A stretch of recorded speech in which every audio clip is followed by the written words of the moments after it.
নমস্কার বন্ধুরা, সুধা লীলার হেসেলে আবারও আপনাদের একবার স্বাগত। বুঝতেই পারছেন আজকে ডিম নিয়ে এসেছি, মানে ডিমেরই কিছু করব। হ্যাঁ, ঠিকই ধরেছেন, আজকে ডিমের চপ করে দেখাবো। ডিমের চপ করার জন্য আমি দুটো ডিমকে ভাগ করে নিয়েছি, 4টে টুকরো করে নিয়েছি, 3টে আলু সেদ্ধ নিয়ে নিয়েছি। সবার প্রথমে একটা ভাজা মশলা রেডি করব। এই ভাজা মশলাটা রেডি করার জন্য গোটা জিরে, গোটা ধনে, মৌরি আর 3 থেকে 4টে শুকনো লঙ্কা একটু ভালো করে শুকনো খোলায় ভেজে নিতে হবে। এটা হচ্ছে ডিমের চপ করার প্রথম ধাপ।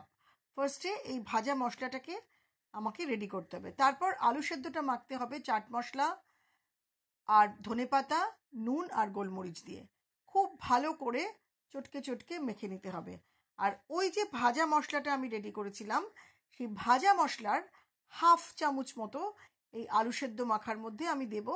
আমি একটু বেশি করে করে রেখেছি, কিন্তু এখানে আমি হাফ চামচ মতো দিলাম। দিয়ে এখানে আপনারা চাইলে দারচিনি বা এলাচও দিতে পারেন, আমি ওটা স্কিপ করেছি। একদম চটকে চটকে ঠিক যেরকম দেখালাম ওরমভাবে মেখে নিতে হবে। এরপর কড়াইতে সাদা তেল দিয়ে আদা কুচোনো, রসুন বাটা আর পেঁয়াজ দিতে হবে আর কাঁচা লঙ্কা। আমার কাছে আদা বাটা ছিল না বলে আমি কুচোনো দিয়েছি, আপনারা কুচোনো বাটা যে কোনো একটাই দিতে পারেন। লঙ্কাটা আপনারা আপনাদের স্বাদ মতো দেবেন।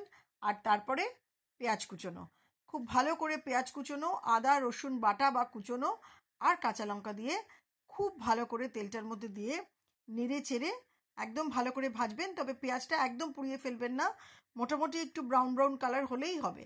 এরপর এখানে দিতে হবে জিরে গুঁড়ো, তারপরে ধনে গুঁড়ো আর হলুদ গুঁড়ো। এই ধনে গুঁড়ো, জিরে গুঁড়ো, হলুদ গুঁড়ো দিয়ে এটার মধ্যে, এই পেঁয়াজটার মধ্যে খুব ভালো করে নাড়িয়ে চাড়িয়ে নেবেন। তারপরে স্টেপ হচ্ছে এখানে দিতে হবে শুকনো লঙ্কার গুঁড়ো আর একটু কাশ্মীরি লাল লঙ্কার গুঁড়ো, একটু রঙের জন্য। আর ওই যে আলু সেদ্ধ মাখাটা ছিল, এই দেখুন একদম পুরো ভীষণ চটকে চটকে খুব ভালো করে মাখতে হবে, একটুও যদি গুটলি না থাকে। তবে সেই আলু সেদ্ধ মাখাটা এই পেঁয়াজের মধ্যে, এই কড়াইতে তেলে যে পেঁয়াজ আদা রসুন তার মধ্যে আলু সেদ্ধ মাখাটা দিয়ে দিতে হবে। এরপরে একটা থালার মধ্যে একটু ফ্ল্যাট করে নেবেন, একটু ঠান্ডা করে নেবেন আলু সেদ্ধটা। ততক্ষণ চলুন ডিমগুলোর মধ্যে একটু নুন আর গোলমরিচ দিয়ে দিই, তাহলে খেতে স্বাদ হবে। নুন আর গোলমরিচ দিয়ে দিলাম। এবারে কিভাবে বানাবো দেখুন। একটা হাতের চেটোতে প্রথমে আলু সেদ্ধটা রাখবেন এরকম ফ্ল্যাট করে লুচির মতো।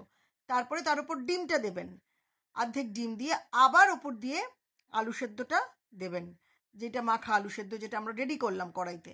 তো সেইটা দিয়ে এবার এরমভাবে ঠিক এরম করে একটা ওভাল শেপ দেবেন, মানে ডিমের শেপই দেবেন আবার একটা, ঠিক আছে? এরকম ডিমের শেপই দেবেন। একটু ধৈর্য ধরে ধরে ধরে ধরে ধরে করবেন। একটু মানে কম, একটু যদি আলু বেশি হয়ে যায় একটু কমিয়ে নিয়ে এরমভাবে করবেন। তারপরে একটা পাত্রে ডিম নিয়েছি আমি, আর ওর মধ্যে ডিমের মধ্যেও